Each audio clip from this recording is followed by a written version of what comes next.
Music is a universal language. And that's really important inside NATO, where English is a second language for most people. It conveys a lot more than just words can. And when you listen to it live, it gives everybody a common experience and gives us connectedness.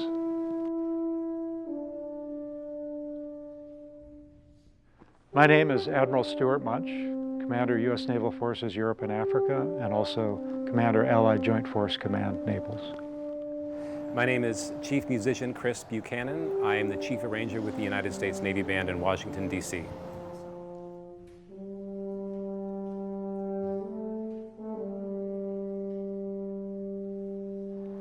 So I initially found out that Admiral Munch wanted to have me to write the piece through my chain of command.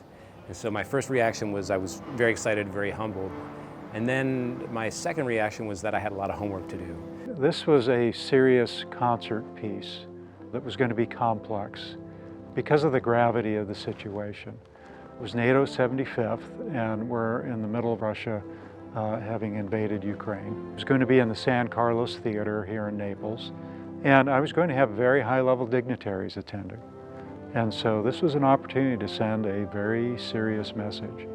And so instead of a march, I wanted a fanfare. It was going to be much more of a full concert piece. So I went to Kelly Cartwright with the general idea of what I wanted. And she sent a biography, and it's not just Chief Buchanan, it's Dr. Buchanan as well. Very impressive, and he sounded like just the right person.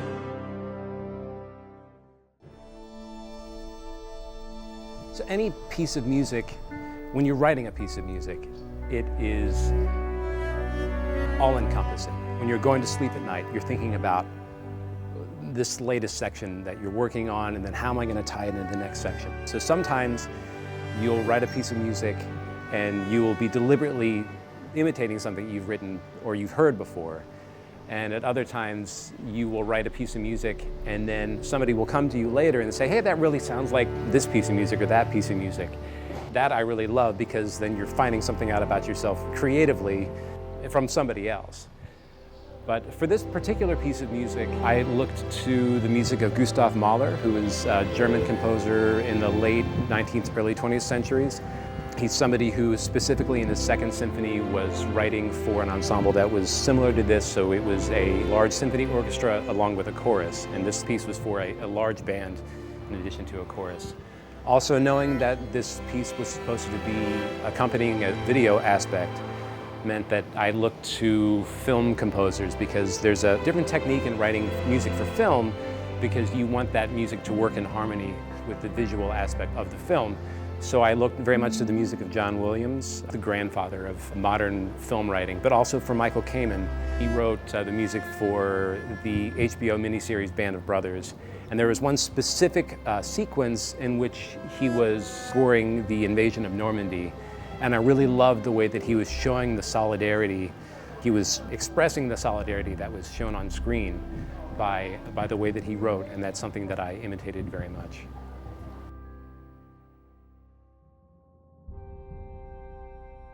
We wanted there to be three distinct sections in the piece.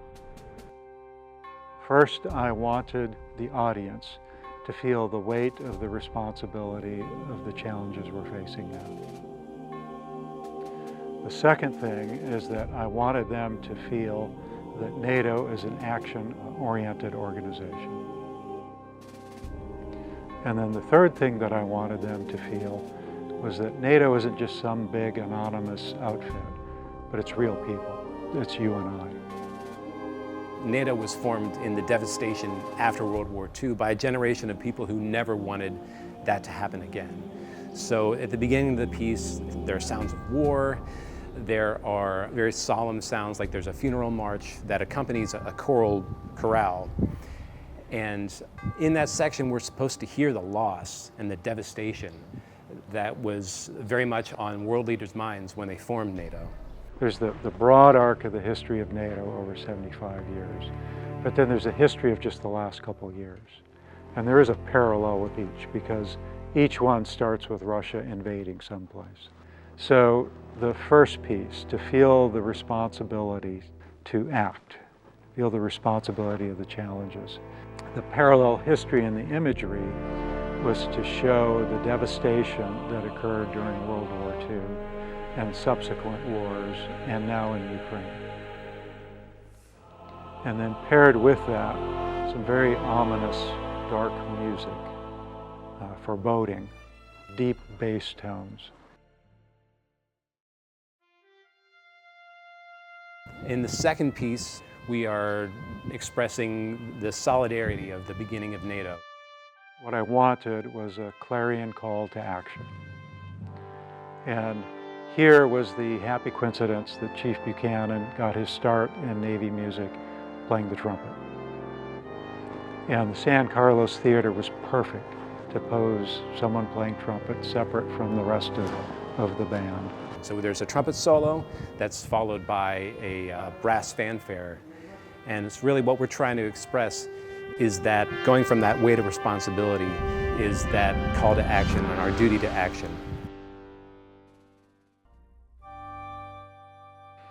And then I wanted a musical constant throughout that would make it memorable. And I wanted him to use what they call the tubular bells, chimes for most people. And then the bells throughout that are somewhat random bells to start with, and then gradually they coalesce into a regular pattern. And that's indicative of NATO starting out from scratch and maturing as an organization, and then also dealing with this latest Russia problem. And all the activity and then cohering it into unity of effort going forward. And I wanted those bells at the beginning to sound like what I experienced when I was a student at the University of Oxford. And on Sunday evening, all the college chapel bells will start sounding. They're not organized with one another, but it gives you this very memorable experience of you're surrounded by activity.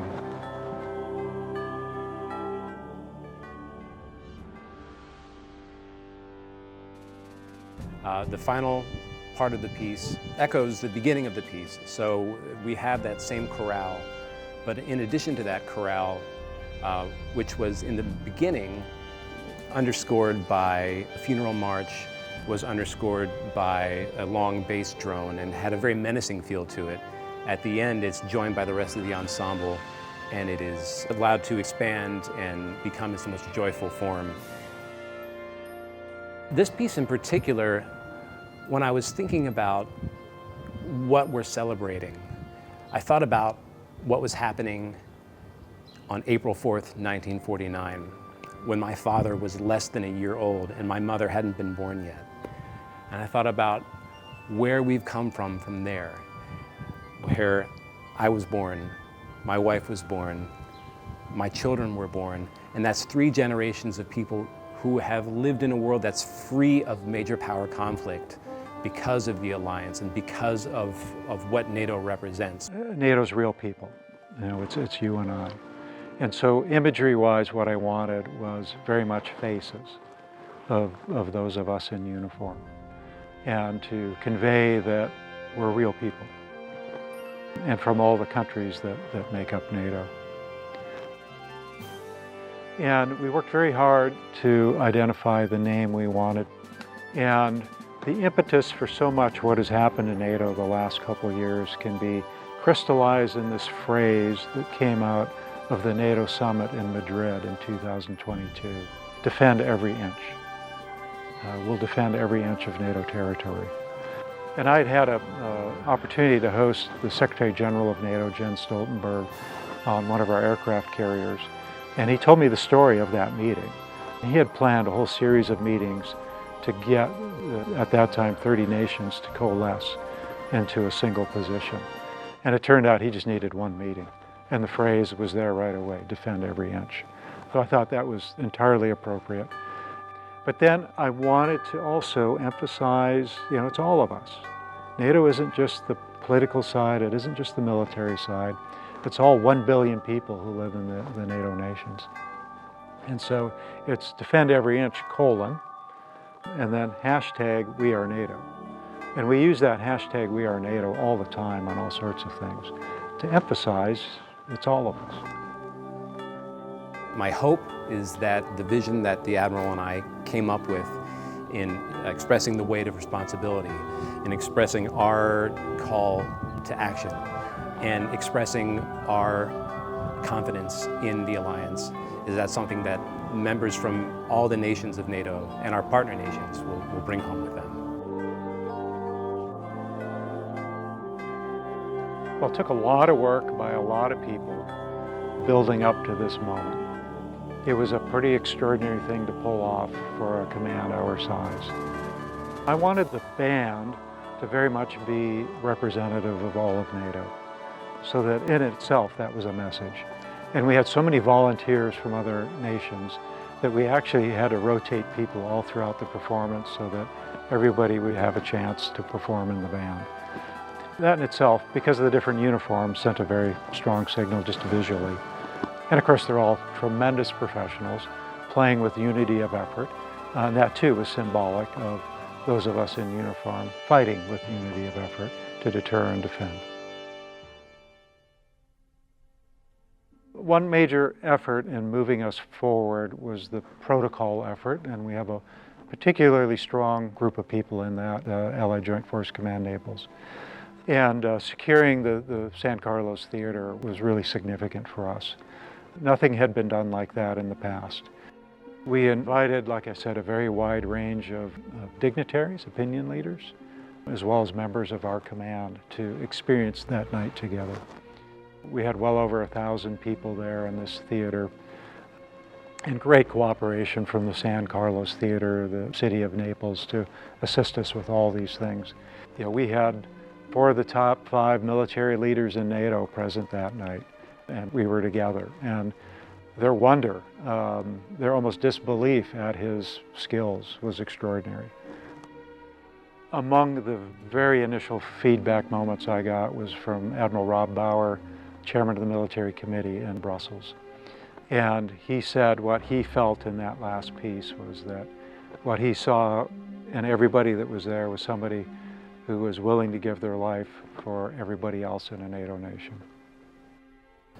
My predominant feeling from the very beginning of working with Admiral Munch and putting our vision together for this piece, in doing my research and learning about the history of NATO, learning about the mission of NATO, from actually writing the music to working with the musicians as part of this international ensemble, to meeting the people in the audience and hearing what it meant to them, has just been one of profound humility. And in the end, I think it was the most significant celebration of NATO's 75th anniversary anywhere. I'm very, very proud of that. Proud of the alliance, proud to be part of it, and proud that we had the tool set to be able to represent NATO at that very important moment like we did. Now, on behalf of Chief Buchanan and Allied Joint Force Command Naples, we are proud to present Defend Every Inch, #WeAreNato.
"53 million lives.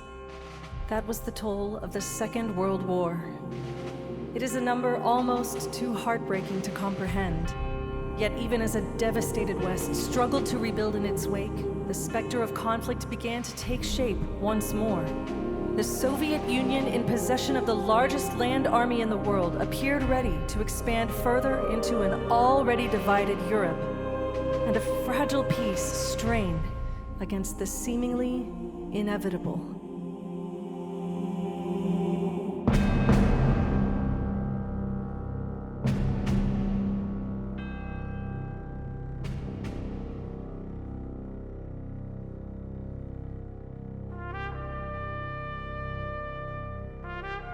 It was at this moment of crisis that leaders from both sides of the Atlantic looked to each other in order to counter aggression with strength, unity, and trust.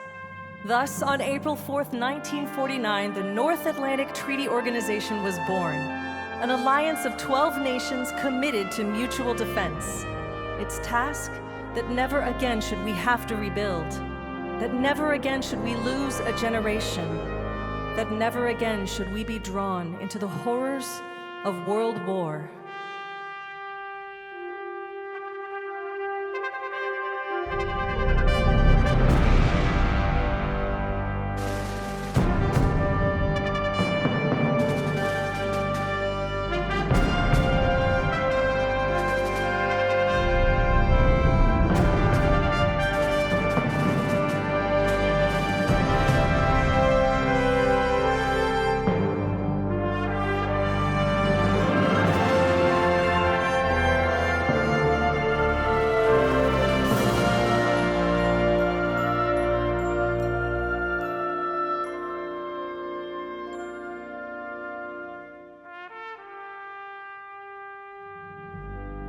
In its early years, our alliance faced a number of challenges, and not every member nation saw eye to eye. Yet we never wavered from our mission, and as the decades pressed on, expanded from 12 to 15 to 32 nations, each bringing its own strengths, each committed to defend every inch of NATO territory from any adversary, anywhere, at any time.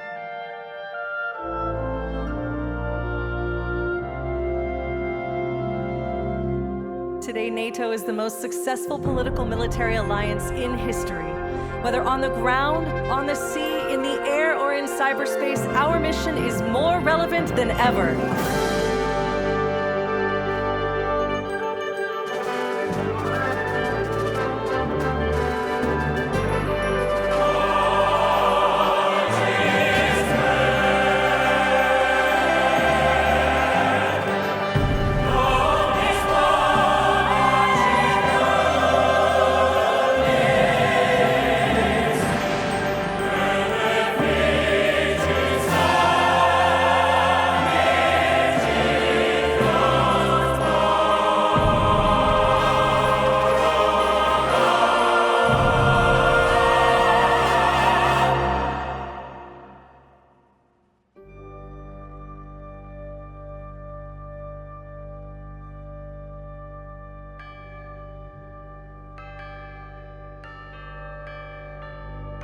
For us, war is not inevitable. We do not believe that there are blind tides of history which sweep men one way or another. In our own time, we've seen brave men overcome obstacles that seem insurmountable and forces that seem overwhelming. Men with courage and vision can still determine their own destiny. They can choose slavery or freedom, war or peace. I have no doubt which they will choose. The treaty we are signing here today is evidence of the path they will follow. If there is anything certain today, if there is anything inevitable in the future, it is the will of the people of the world for freedom and for peace.